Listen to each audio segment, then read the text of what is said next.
복음학교 2번 진행했죠. 첫째 날 보니까 입이 안 떨어져서 허둥지둥 하시는 분들이 많았고, 둘째 날은 드디어 입이 떨어지더라고요. 그리고 세 번째 심화 과정에 이제 들어가게 되면 교육부서 교사들은 교사들끼리 또 따로 모여서 별도로 하고, 셀리더 인턴도 따로 모여서 별도로 이제 하게 되고, 그래서 훈련을 해서 이번 여름 기간에 교사들은 학생들한테, 아이들한테 복음을 전하고, 또 셀리더들은 셀원들한테, 무엇보다 노년들한테 전해야 됩니다. 시급하거든요. 그래서 우리 교회 안에 계속해서 하나님의 복음을 통해서 영혼 구원, 생명의 역사가 있기를 바라겠습니다. 왜 복음을 훈련하고 복음을 전하는 것이 그렇게 중요한가? 복음은요, 우리가 사람을 두려워하지 않게 합니다. 우리가 물질을 두려워하지 않게 하고요, 어둠의 영들을 두려워하지 않게 하고요, 과거의 상처와 아픔들을 두려워하지 않게 하고, 미래의 불확실성에 대해서 두려워하지 않게 하고, 죽음 앞에서도 두려워하지 않게 하는 것이 복음입니다. 그래서 복음을 확실하게 믿는 사람이 돼야 되고, 복음 안에서 예수님을 영접한 사람이 돼야 될 줄로 믿습니다. 영접하는 자 곧 그 이름을 믿는 자는 하나님의 자녀가 되는 권세를 주셨으니 강한 자존감과 당당하게 세상을 살아갈 수 있게 한다고 말씀하고 계시는 거죠. 내가 그리스도와 함께 십자가에 못 박혔나니 그런즉 이제는 내가 산 것이 아니요 내 안에 예수께서 사신 것이라. 복음을 영접한 사람들은 예수님이 함께 하시는 삶을 살아가고, 예수님이 도우시는 삶을 살아가고, 예수님께서 구원하시는 삶을 살아가게 하신다고 말씀하고 계십니다. 복음 안에서 당당해지시기를 바라고, 복음 안에서 하나님의 도움받는 삶을 살아가시기를 주님의 이름으로 축원하겠습니다. 복음을 믿는 사람, 예수님을 믿는 사람에게는 여러 가지 축복이 주어지는데, 그 중에 오늘 사람을 두려워하지 않는 축복을 우리에게 주셨습니다. 우리가 다 복음을 믿는 자인 줄로 믿습니다. 예수님을 마음에 영접한 줄로 믿습니다. 그러면 사람을 두려워하지 않는 이 능력이 우리에게 반드시 나타나시기를 주님의 이름으로 축원합니다. 어떤 이는 그렇게 얘기해요. 두려움은 모든 논리를 무력하게 만들고, 모든 상상을 파괴하고, 자신감을 꺾어버리고, 열정과 의욕을 없애버리고, 몸과 마음을 병들게 하고, 우리를 비참한 상태에 빠지게 하는가. 두려운 마음을 극복하지 못하면 인생은 실패한다, 이렇게 얘기를 합니다. 두려움이 여러 가지가 있죠. 그 중에 사람에 대해서도 두려운 마음을 가질 때가 많습니다. 오늘 본문에서 다윗의 현실은 어떻습니까? 2절에 보게 되면 나의 대적, 나의 원수, 행악하는 자가 내 살을 먹으려고 달려든다. 내 원수가 내 살을 먹으려고 달려드는 그런 두려운 상황이에요. 3절에 보면 군대가 나를 대적하여 진칠지라도 군대가 나를 죽이려고 진을 치고 있다. 이런 두려운 상황을, 지금 나를 공격하고 죽이려는 사람들에게 내가 둘러싸여서 상황이 너무 두려운 상황이라고 얘기하는 거죠.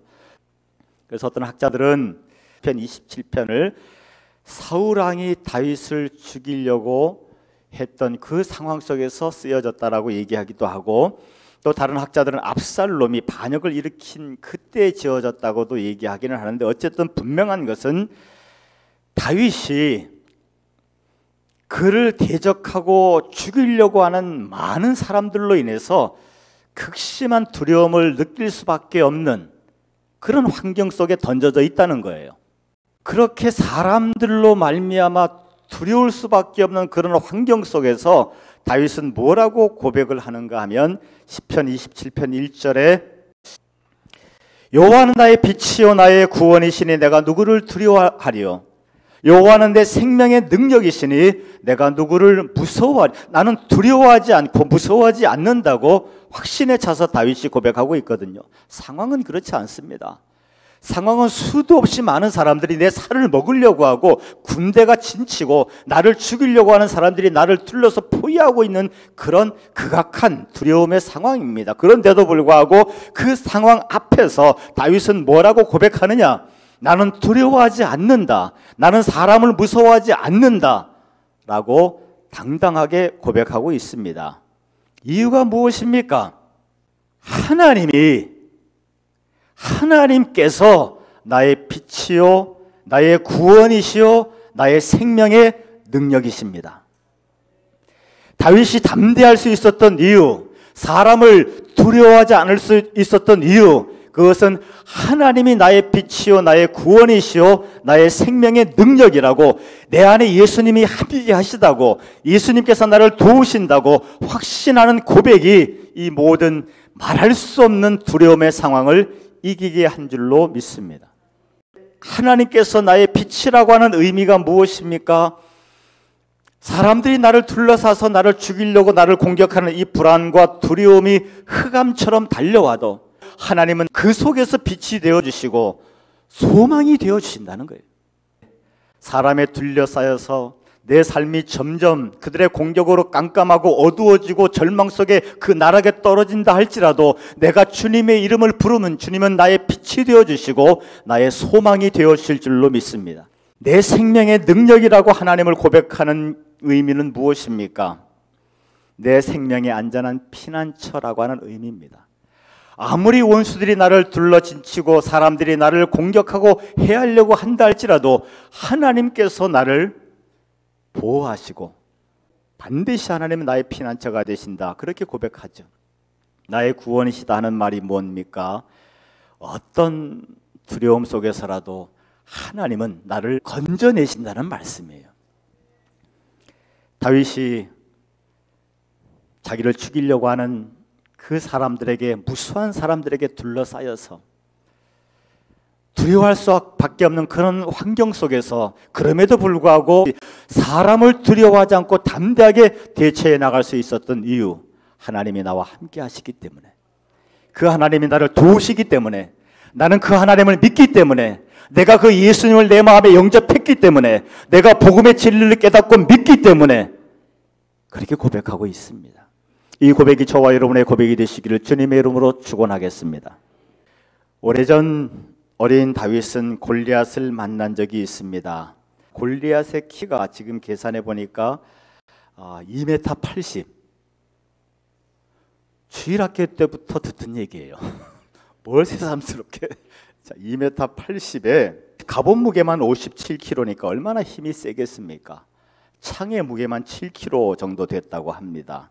그런데 그 골리앗이라고 하는 사람에게 사울도 두려워하고 장군들도 두려워하고 군사들도 두려워하고는 그런 상황에 다윗이 10대예요. 그 중학생 정도나 됐을 겁니다. 그런데 군인도 아닙니다. 아직 어리기 때문에 군대도 못 가고 형들이 군에 가 있으니까 면회하러 갔다가, 어린 다윗이 면회하러 갔다가 그 골리앗에 대한 얘기를 들은 겁니다. 모든 사람들이 다 골리앗을 두려워하는데 다윗은 골리앗 앞에 나가서 그렇게 외치죠. 너는 칼과 단창으로 내게 오지만 나는 만군의 여호와 이름으로 내게 간다. 너의 칼과 단창이 대단하고 너의 키가 대단하고 분명히 너는 두려운 존재이지만 나는 만군의 여호와 이름으로, 내 안에 예수님이 계심으로 그분을 의지하고, 내 안에 예수님이 나를 도우심으로 나는 그분을 의지하고 너를 두려워하지 않고 너에게 나간다. 그리고 골리앗을 이겨버린 줄로 믿습니다. 내 힘으로는 도저히 감당할 수 없는 상황들, 내 힘으로는 도저히 감당할 수 없는 그런 사람들,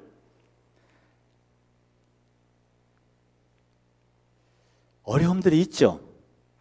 하지만 분명한 것은 복음의 사람들은, 예수님을 영접한 사람들은 내 안에 계신 예수님을 의지하고 그분이 나와 함께 하시는 확신을 가지고 그분이 나를 도우시는 믿음을 가지고 어떤 사람들로부터의 두려움도 반드시 이겨버리는 저와 여러분 되시기를 축원하겠습니다.